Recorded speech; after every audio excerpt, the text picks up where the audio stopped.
Alright, here we go. I just woke up, so bear with me. A brand new trailer for Jump Force has just dropped. Going into this, the predictions were Kenshiro. That's the biggest prediction I have right now. On top of, you know, other Fist of the North Star characters. Oh, dude, what? This stage looks actually really good. Oh, I love the floating debris as well. Wow. First of all, before we actually get into the meat and bones of this trailer, I want to point out how beautiful this stage really is. It's honestly one of my top 5 in the game. I was really worried that what was going to happen with Jump Force stages is what they would do is they would just go a little too much in one direction. So for example, the New York stage and the Tokyo stage look fairly similar. Like thematically, it's all very red, very bright, lots of color, which is cool. I like a lot of color, but it's very, very saturated, very, very red. But what we've seen recently with trailers is they're willing to go into different directions. This stage, for example, it's a very different type of color. It feels like you're outdoors. Very, very good to see a stage of this quality in a different thematic setting. Oh, who's this? What? Who is that? Oh, there's Kenshiro. Nice, there we go. Now, I understand if you don't know at least one of these characters because I had no idea who this guy was. I do not know how to pronounce his name and I will not butcher it for all the fans out there, but he's from an anime called City Hunter and it's by no means a traditional shonen series. He is not on the caliber of the other fighters that are in this game, which I find very interesting. I'm very happy to see that they're willing to do kind of more silly comedic type characters. It puts other characters in the running, for example, Soma, who's a character who's not a particularly serious character, but if they're willing to let this guy fight, maybe they're willing to let Soma fight, maybe they're willing to let some other non-traditional fighting characters fight. For example, maybe even some students, maybe Karma or something like that from Assassination Classroom. But if this guy's allowed in, I don't see why a character like that wouldn't be allowed in. Regardless, there's a lot of implications that come from this type of reveal. I also find it very interesting that we only got Kenshiro and not another Fist of the North Star character. Does that mean Fist of the North Star is done? Does this mean what they're going to do is instead of getting in 2 or 3 characters from smaller franchises like Fist of the North Star,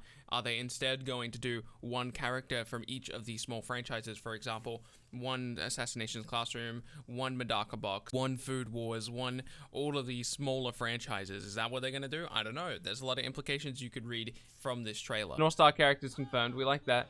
Yo, what? Whoa, hold up. He's driving up in a car. He's got guns. What? Yo, he's got a shotgun too. This guy's and a bazooka. I have to say, man, I am very impressed with what they've done with this character's moveset. I am very excited to try him out. He seemed very funny, and I did not expect this type of character to show up in Jump Force, because so far with their reveals, they've been very serious with the type of characters that they let in, and this is the first silly character, and I love his moveset. Honestly, I might even end up playing him just because of how ridiculous he is. So cool to see characters like this in the game. This guy's crazy. Who is this guy? I have no idea who this is. This is wicked, though. Then comes Kenshiro beating up on people. God damn. Yo, he's going in. Gotta love Kenshiro, man. What? And here we get to see a little bit of Kenshiro. Kenshiro looks like a ton of fun. I've never watched Fist of the North Star, and it's probably going to take me a long time to get around to watching it because I'm busy watching so many other things right now. And I've never really had the urge to go watch it, but after seeing his moveset, even though I know it's not how it's going to work in the show, because of course this is a video game and the show is going to be a show and I'm going to like it for different reasons, but man, it's really appealing. I love his like aggressive non-stop attitude that he has in his moveset. It's pretty cool. I'm not a Fist of the North Star fan, but his moveset looks cool. Alright, cool. Is this his super? All things considered, it's not a great looking super. Maybe it wasn't his super, I don't know. We get a bit of a look at his super. Again, I'm not sure if this is his super. Just based on what we saw, it seems like it is. That was impressive. I didn't think they'd get me excited about a Kenshiro. Sorry, I didn't think they'd get me excited about a Fist of the North Star character. And I don't know who that second guy was. I'm sure I've been talking about it at this point in the video because I have to pause because of copyright flagging issues. But yeah, that's cool, man.